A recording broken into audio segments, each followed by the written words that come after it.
India Australia fifth test നാളെയാണ്. ഇതിനു മുന്നോടിയായിട്ട് ഗംഭീർ ടീമിനെ പ്രഖ്യാപിച്ചിരിക്കുകയാണ്. രോഹിത് ശർമ്മയും കോഹ്ലിയും ടീമിൽ നിന്ന് പുറത്തായിരിക്കുകയാണ്. രണ്ട് പുതിയ താരങ്ങൾ സ്ക്വാഡിലെത്തി. സഞ്ജുവിന് സൂര്യയ്ക്കും സന്തോഷ വാർത്തയാണ് വന്നിരിക്കുന്നത്. അപ്പോൾ ഇതിനെക്കുറിച്ചാണ് നമ്മൾ ഇന്നത്തെ വീഡിയോയിൽ നോക്കുന്നത്. ഇതുപോലത്തെ ക്രിക്കറ്റ് ന്യൂസിന് വേണ്ടി ഈ ചാനൽ മറക്കാതെ സബ്സ്ക്രൈബ് ചെയ്യൂ. ടെസ്റ്റ് ടീമിൽ അടിമുടി മാറ്റങ്ങളാണ് വന്നിരിക്കുന്നത്. ഇനി അങ്ങോട്ട് യുവതാരങ്ങളായിരിക്കും ടെസ്റ്റ് കളിക്കാൻ പോകുന്നത്.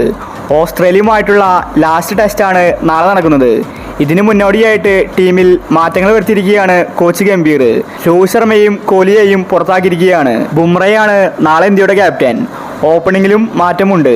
കോഹ്ലിക്കും റെസ്റ്റാണ്. പകരം സർഫറാസ് ഖാൻ ടീമിലെത്തിയിട്ടുണ്ട്. അവസാനത്തെ ടെസ്റ്റിലെ പരീക്ഷണങ്ങൾ വിജയിച്ചാൽ ഇനി അങ്ങോട്ട് വരാൻ പോകുന്ന ടെസ്റ്റ് സീരീസിൽ രോഹിത് ശർമ്മയും കോഹ്ലിയും ഉണ്ടായിരിക്കില്ല. സീനിയർ താരങ്ങളെ ഒഴിവാക്കുകയാണ്. നാളെ രാഹുലും ജയ്സ്വാളുമായിരിക്കും ഇന്നിംഗ്സ് ഓപ്പൺ ചെയ്യുന്നത്. 3-ാം നമ്പറിൽ ഗില്ലും 4-ാം നമ്പറിൽ സർഫറാസ് ഖാനും ഉണ്ടായിരിക്കും.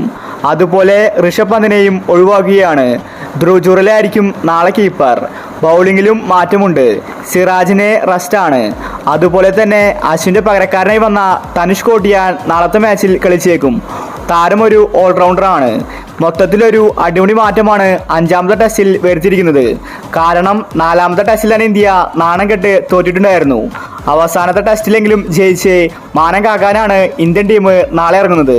അതുമാത്രമല്ല, ടെസ്റ്റ് ടീമിലേക്ക് പുതിയ താരങ്ങൾ വരുമെന്ന റിപ്പോർട്ടാണ് വന്നിരിക്കുന്നത്. ഇംഗ്ലണ്ടുമായിട്ടുള്ള ടെസ്റ്റ് സീരീസ് തുടങ്ങുകയാണ്. ഈ സീരീസിൽ സഞ്ജു, തിലക് വർമ്മ, സൂര്യകുമാർ ഈ 3 താരങ്ങളെ ടെസ്റ്റിൽ ഉൾപ്പെടുത്തുമെന്ന റിപ്പോർട്ടാണ് വന്നിരിക്കുന്നത്. ഓസ്ട്രേലിയൻ താരങ്ങൾ T20 പ്ലെയറെയാണ് ടെസ്റ്റിൽ കളിപ്പിക്കുന്നത്.